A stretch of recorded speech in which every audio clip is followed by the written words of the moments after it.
Okay. Well, welcome everybody to the Empowered Half Hour. So during this half hour, we talk everything health and nutrition and wellness, anywhere from hormones to weight loss to regenerative medicine, lifestyle medicine. And today I have the pleasure of having a wonderful guest, Nico Donnell Skagel, correct? Eagle, yeah. Yep. Okay. So Nico is a functional integrative health coach. She actually trained at Stanford for this. She lives in Austin, Texas. She's also a serial entrepreneur and restaurateur, and we'll get into that. She's into everything mind, body, and spirit. And we're going to dive into how nutrition, lifestyle, exercise plays into hormonal health, weight loss, and longevity. And so I'm really excited to get started. So we'll just kind of dive right in. So thank you for being here, Nico. For sure. Thanks for having me. Yeah. So just to start off with, can you just tell me, like, how did you get into this field? What was it for you that attracted you to health and wellness space? And Yeah, thanks. You know, it was my own journey, my own health journey. I think we all get tired of being sick and tired, and we decide we have to do something different. And my health journey that really brought me to my very first naturopathic doctor was depression and anxiety. And being put on 5 medications in 1 year and being told that I was just a lifer and figure out one that worked for me. And no one talked to me about gut health or food or wellness or neurotransmitters and how you can build them with food and supplements. And so I thought to myself, I went to school for in my 20s years ago for Chinese body work and Chinese therapies and Chinese medicine. And I thought to myself, gosh, remember back to those days where, even certain amounts of moving energy through the body could heal things. So there's got to be a different way, a better way. And so I sought 2014, I sought after a naturopathic doctor to help me with my anxiety and depression, and come to find out, it had a lot to do with my gut health. And so from that became my journey, and became my kind of passion and purpose, is to help other people know that they don't have to be lifers on medication, that they can actually do things with food and supplements that help really support their brain. And so yeah, that's my basis of how I became a health coach. uh yeah, and I know, I mean, we've talked a long time about some of your health struggles. Do you mind talking a little more about that, or Sure. I've been Yeah, I very mean, passionate I about that? yeah, I think, there's a place in the world that people don't understand about mold toxicity and what it does to the brain, as well as gut health issues, what that does to the brain. And so there's just so much value around, you know, doing the things, but also, the things that start doing the things are what you're putting in your mouth every day, and how you're related to stress. So for me, it was, probably growing up having ear infections my whole life, being on antibiotics and being, giving those kind of like candy back in those days. And, really wrecking my gut microbiome, and, not knowing that that is where 90% of your serotonin is built. And, your serotonin is your happy, feel good drug that, lets you experience joy in life, and regulates your anxiety, and regulates, your brain function. And so, not having a balanced gut microbiome kind of was the root of all my problems, and especially back in those days. And then as Jason, as you know, and I will share that I'm very susceptible to not detoxing mold. There's a genetic testing you can do to see if you have the genes that don't detox mold. And I had been in a moldy environment, and got really sick this year. And that's happened to me twice in my life. And it takes a toll on your brain and your health and those type of things. So I'm able to support people around those things because I've been through that journey so deeply, as well as, the weight loss journey when it comes to, sometimes you have to be tested for mold when you can't move weight out of your body. And because often there's many, many houses, and especially over here in Texas, that are full of mold, and nothing makes you gain weight, maybe even more than being sick with mold. So there's so many complex things that us as integrative, Jason practitioner, and me, a health coach, are able to like really look at with a wide lens that really helps support people getting on their health journey in a deeper way than just, taking the pill or the shot or whatever. So I've been on that mission to help support people around those things as well.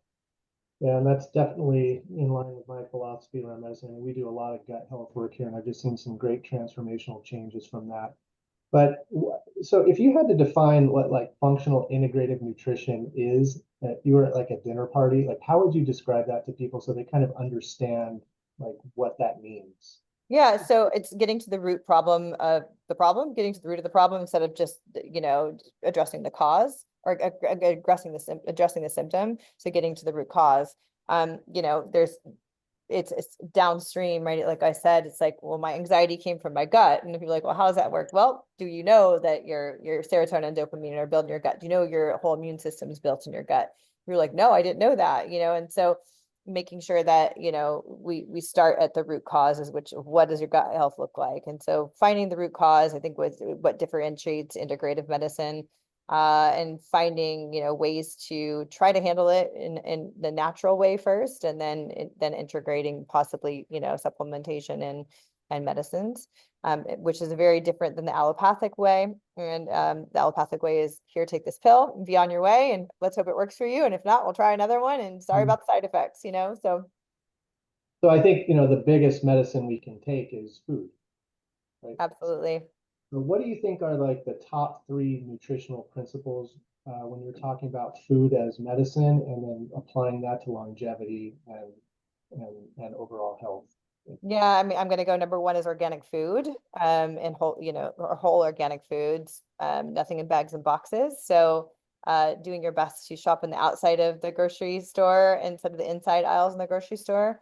Um, Doing your research and or hiring a coach to help you do research and or support your mission of whatever you're trying to do with your health. But, I support people with finding the local farms, getting food boxes into their home, and getting whole foods back into their body and into their life, because I think we tend to go for convenience. And so that's one of my number one principles is organic food, and then maybe number two would be the whole food principles.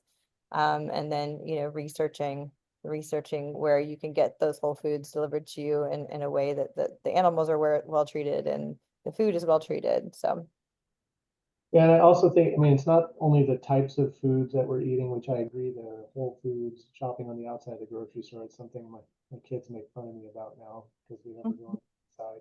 But it's also like, how are we taking the food? What's our eating schedules? Like, what are the ratios of the macros we should be doing? So what's your take on some of the trends like intermittent fasting versus keto versus carnivore, and how that ties into longevity? And because my feeling is there's really no solutions when it comes to diets. There's only trade-offs. And it really depends on, what the best thing is for that particular patient, which I think as a yeah, everybody's body is different. really, And that's where testing comes in, Jason. I think, like, there's some pretty cool tests out there. And I know that not everybody can afford testing, but there's a platelet test that's pretty amazing. It tells you what your body, according to your genetic profile, needs to be eating, which is such a cool test. I've done it, and I kind of like blew it off and like started kind of doing more of a keto diet. I just felt like garbage on keto. I don't do well on keto. And then I looked back and it says you're a slow metabolizer of fat. I was like, there you go, And so right. it's not one for everybody, right? But I think if you can get tuned into getting rid of the food noise, which is like eating junk foods and all the other things, and you get down to the whole foods and get down to feeding yourself pretty clean, you start to realize how you feel truly, with timing, with fats, with carbohydrates. You'll start to really understand your body, but it is claving away the garbage food first, and then adding whole foods to it, and doing, and then playing with it. If you don't do testing, then you play with it with your coach or your doctor, and if you have an integrative doctor, and you play with it a little bit to decide, what's feeling good for you. I know that I feel better with some carbohydrates. Like, I really try to be low carbs. I like to be like, that I like the way it looks, but I feel better if I have some oatmeal in the morning, honestly, and some hard-boiled eggs. Like, I just do. So I think people start to understand when they cleaved away the junk food and the addictions to those satiating kind of foods away, and they're starting to integrate whole foods. Then that next step is being able to feel into their bodies, and they're able to recognize it a bit better.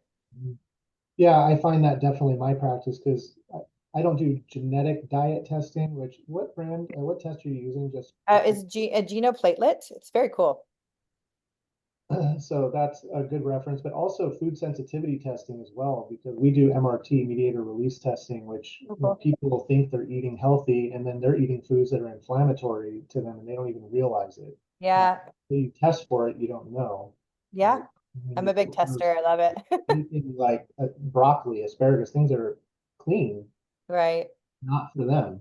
Yeah. Yeah. And also it also could be for the time being too, right, Jason? Sure, It's of course. they take it away for a while and then they're able to add those foods back in when their body's not so reactive to it. And after you heal the microbiome as Yeah. well. Yeah. Yeah. The foods that we don't know what's first, the chicken or the egg when it comes to food sensitivities, but they're definitely interrelated with the microbiome health, For right? sure.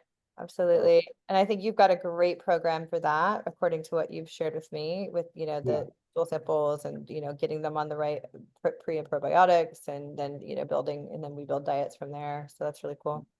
yeah, yeah. Is there such a thing as a food that's a longevity killer? Like, is there a specific food that you can think of that just people should completely stay away from, Sugar, except processed food? sugar. I Sure. mean, Yeah. sugar's a big one. It's a real hard one for everybody, I think, but minimally, if you can really be minimal with sugar, it's, it is a carcinogen.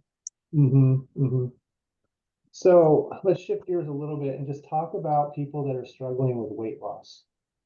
Um, if someone presented like to you or came to you and they were struggling with chronic fatigue, inability to lose weight, and what would be one of like the first levers you would think about pulling with that patient, like nutrition, exercise, supplementation, or stress management? Like where would you start with that? Yeah, the stress management piece is like kind of the umbrella, I feel like, and it sounds like it wouldn't be, but it is like, what does your self-care look like? I mean, that is like kind of what dictates the rest of what you're doing here. And, do you have time to do a walk every day? Or have you integrated, some self-care, which is also stress management, I think, meditation, mindfulness, bite sizes of it. You don't have to do a long meditation. You get one on YouTube that's 10 minutes and throw it in your ears while you walk before, when you get home from work or so yeah, I think I like to look at the stress management. I think that's the first lever for me, which would be maybe not what people would think. And then it really does dictate if you can kind of calm the stress response down. Your body actually also doesn't hold on to weight. Yeah, I think resetting your nervous system is one of the huge things because, as you know, I mean, cortisol, if that's elevated, is going to affect all of your hormonal management as well, Uh, and Yep. insulin resistance and inflammation. And so, yeah, I think sleep also is a huge lever that needs to be pulled that's largely ignored. Yeah. And the benefit of good quality sleep and complete, hormonal, endocrine, inflammatory regulation. Yeah. And what I do with clients and like if I get to meet with them once a week is we start our session with a meditation or I do a box breathing technique and I teach them those things and they're literally super small. And yeah, I think the stress management piece is sleep, it's stress and sleep and self-care and those things that people don't really want to look at because they want a quick fix, but it's amazing. I started doing breath work again recently. I listen to my brain. I put a headset on that has a breath work thing. And even if I do 10 minutes in the morning, and there's a 24-minute one that I love and then a 10-minute one, even if I just do the 10-minute one and it's different kinds of breathing. There's like a box breathing in there. There's like some Wim Hof in there. If I do that, my day, I'm like so clear. I'm in such a great mood. I am such a nicer person. Like I just like it's amazing. Right. Like just stuff that I know as a coach I haven't been carving time out for and game changer. Yeah. And that's where I think like health coaches like yourself become really important because it's that accountability piece and just keeping people on track because with the noise of daily life and stress and everything, it's so easy just to veer off track. Oh yeah. Yeah. So And it's I like think and I love to teach people new things like that too. And things that are bite-sized and digestible for them because a lot of people are like, I'm not gonna meditate for 20 minutes before work. Okay, cool, let's do five. I'll send you a couple meditations. You put your earbuds in, you do it. And it's not hard, So yeah, I mean, I love guiding people into new habits because just makes a big wave into their other parts of their life. yeah. And I think people think it has to be really difficult, but when you start drilling it down, it's Yeah. really just giving people a path. And once they have the path, like you said, giving them bite-sized pieces that they can break off at a time so they set them up for success and not failure. I think that, Yeah, for sure. because I think people's natural tendency is to want to do everything all at once. And then they get into this thing where they just don't know what to do. Right. Yeah. So, Yeah. And I think for me also with my clients, just doing some food logging so they have an awareness of what they're putting in their mouth. And it's not always the most fun thing to do, but you give them a food log to do, a night before bed, and then they can really see like, oh, wow, this is what I ate, and this is why I feel like this. And, it starts to, the dots start to connect too. and I think you touched on something. It's really first you got to get in tune with your body, what it's doing. And to do that, you really have to kind of reset, right? So, I mean, Yeah. feeling on elimination diets when it comes to that and just completely eliminating and then slowly doing a food reintroduction program after people are more aware of what foods are making them feel like. Yeah, for sure. It's important. I think also, a lot of people have a hard time with the restriction of elimination. So we can even just get people eating whole foods and removing the junk food, little by little. That's like a good start. And if they're having a lot of allergies and a lot of stomach issues and then it's like, okay, we're taking the corn, we're taking the soy, we're taking the wheat, we're taking those out for 30 days and then you reintroduce and see how you feel. But oftentimes if you reintroduce those things organically and they're not sprayed with pesticides, fungicides, herbicides, the gut is okay with them. We find that more people are allergic and are reacting to the pesticides than necessarily gluten sometimes because Yeah. the pesticides, we are made up of trillions of little gut bugs. We are mostly bacteria, and the glyphosate and all the things that are sprayed on the fruits and veg that we eat, if we're not doing and choosing organic, it decides to just wreak havoc on those little bugs that are in our gut. I mean, they kill bugs outside, they're going to kill bugs inside, So Absolutely. I think that's my flag in the sand is the organic piece, especially when reintroducing food. Yeah. How do you know when you're shopping organic that it's actually organic and there's not, it's not having glyphosates on it? Because my understanding is you don't really know unless you're actually going to the farm. Sure, I mean, are sure. there Yeah. ways to know? I mean, I mean, you're just listen, trusting if it says organic, it's organic. I mean, yeah, and what can we do, right? But we can do our best. And I think our best is to choose what we are told that we know. Because we know for sure the other isn't, right? So it's like even if you're getting something that's, maybe it's on a farm that has inorganic and there's some crossover or, something like that. Those farms they are visited and they are, to have that USDA certification, they are visited. Now, how often, I can't tell you. But I think for all intents and purposes, I say, listen, like it's better to be on the safe side than just, sure. just to be like, oh, well, I can't know for sure. So I just tell people like, you do your best to do what you can. And also, yeah, looking at local farms if you can manage to find them, and the farmers markets and things are lovely for that. And definitely pay attention to the clean 15 and the dirty dozen. Right? Yeah, yeah. I mean, that EWG website with the clean 15 and dirty dozen, if you gentlemen that are on the call don't know what that is, it's really a list that comes out once a year that things that you absolutely have to pay attention to when it comes to organic food. And the things that even when washed, like they don't go anywhere. And we know that most of the seeds that are in that type of food have been, genetically modified to withstand these sprays, and so they don't move. So yeah, it's a bummer. Yeah. Yeah. So, I mean, I think you also touched on something when I think you talked about food noise a little bit, and I think that's something a lot of people struggle with. So, I mean, we can't talk about nutrition without and weight loss without talking about some of the GLPs and Yeah, where they fit into everything. And yeah.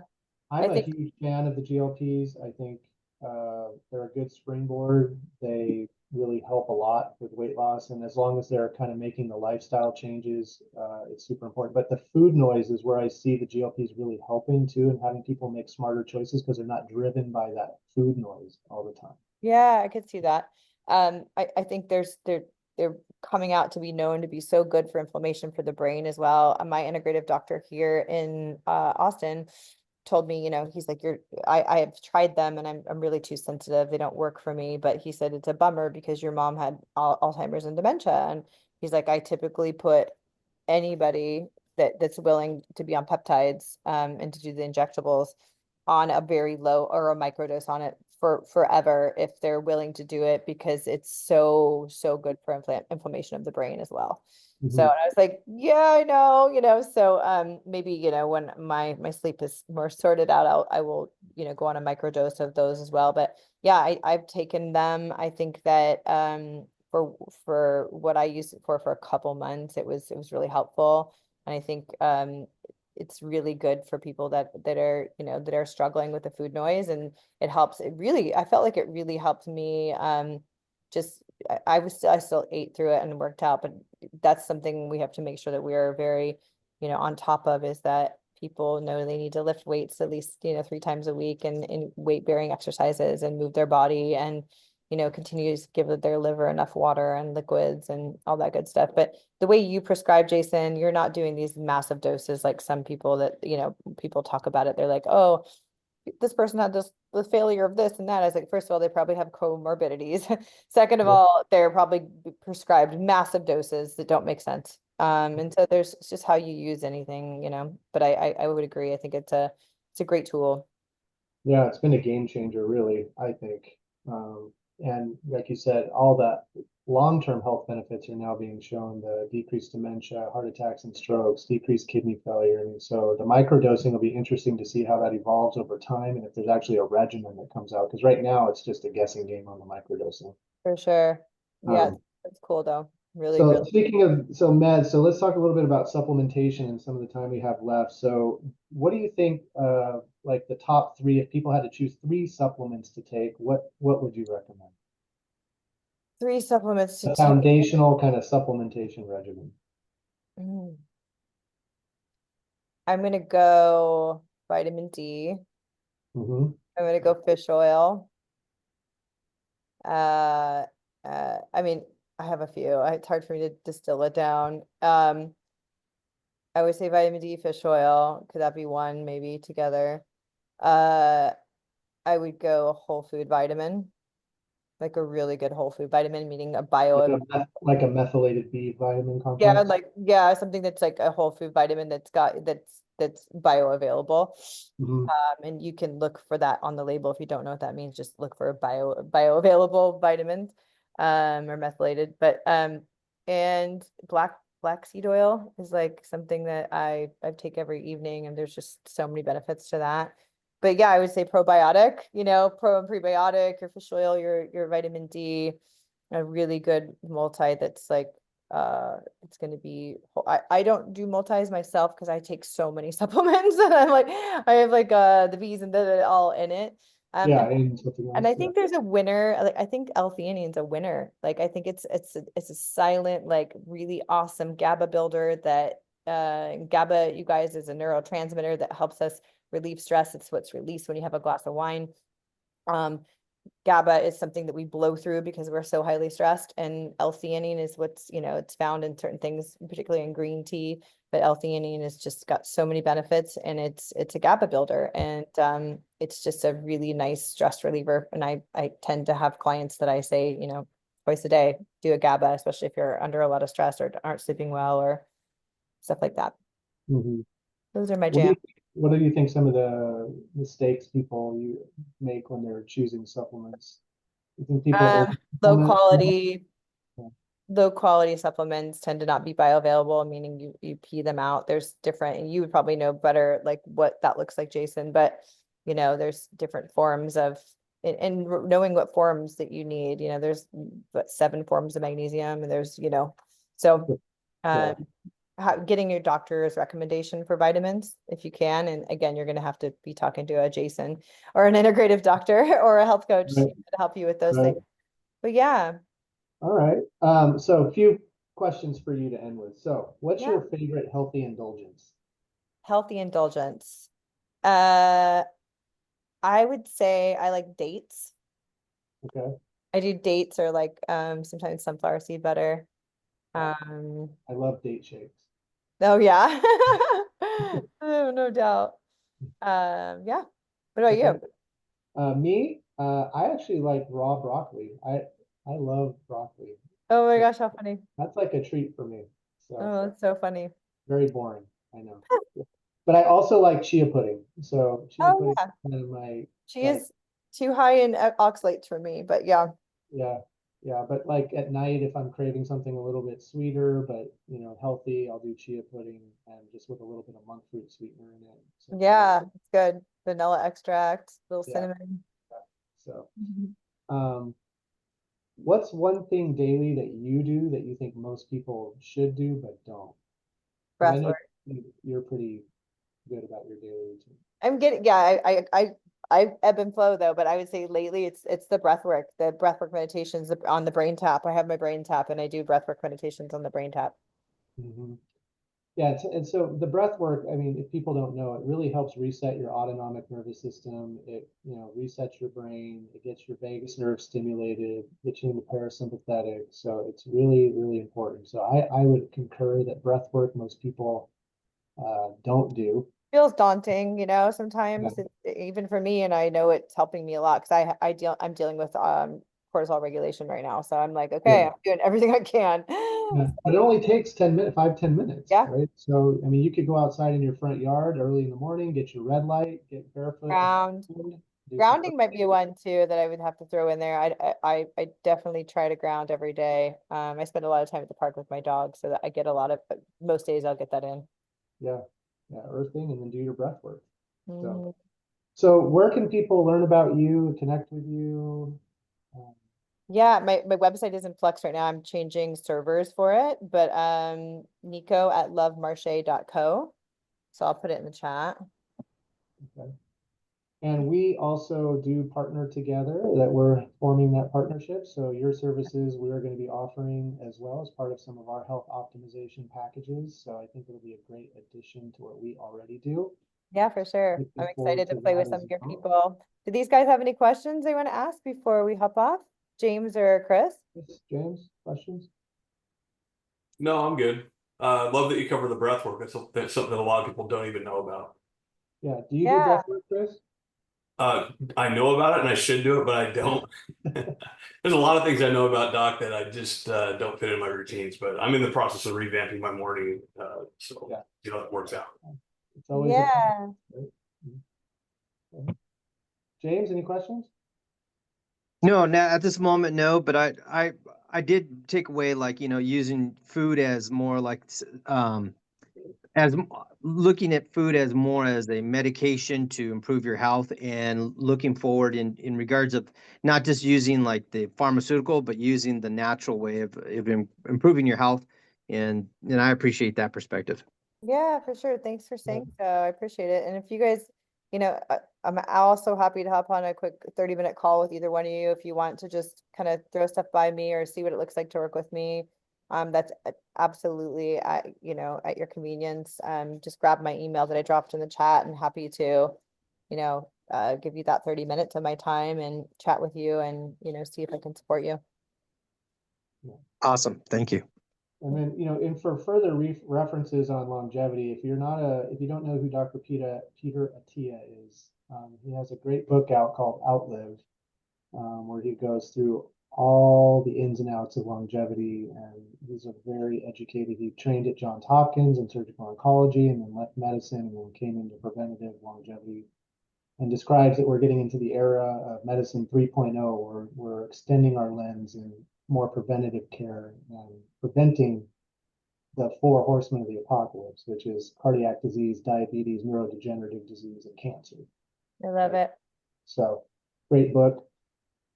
Anyways, so that wraps up another Empowered Half Hour. Thank you all for being here. And Jason. thank you, Nico, for being here. And please follow us at Viva Life Healing Centers or at Power Men's Health. And we look forward to hearing from anybody and everybody soon. So stay curious, stay empowered, and stay healthy. And we'll see you again soon. Thank you. Bye.